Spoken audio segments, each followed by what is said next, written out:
Rural Development Leadership Network, I would like to bring forth John Zippert.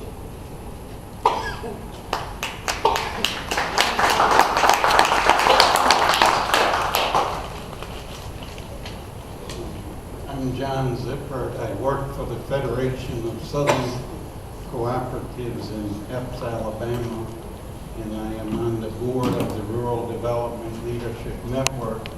I'm a founding board member, and I'm going to say a little about our really innovative, unique, and beneficial leadership development program of RDLN.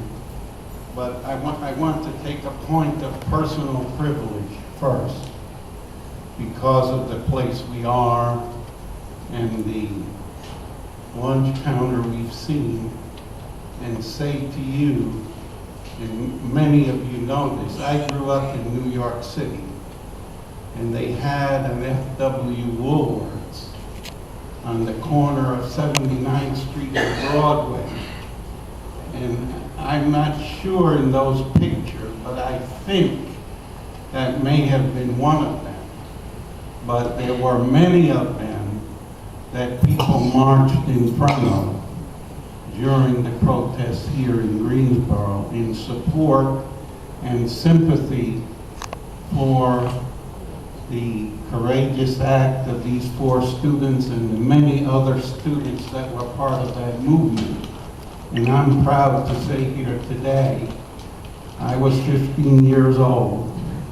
I had gone to that lunch counter in that New York City Woolworths many times, and I walked in front of that Woolworth during that sympathy protest. Go, John. So I needed to say that here today. I said it to Mr.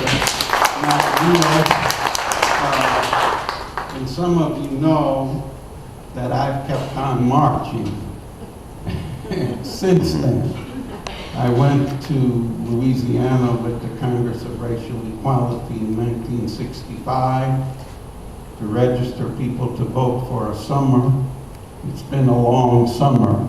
And I said to Mr. McNeil personally that what he and the others did and the people here did and people across the South in the civil rights movement inspired me and involved me and continued to involve me. And part of that involvement was trying to find a way to train, educate, and provide credentials for rural leaders. And that's what the Rural Development Leadership Network is about. And the 2 ladies you're going to hear from in a few minutes are students who were involved in that network and got credentials as a result of their participation.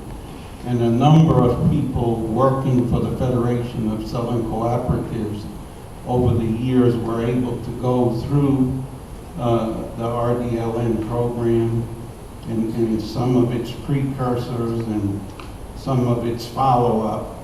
And those people were able to make a stronger contribution towards social change and justice as a result.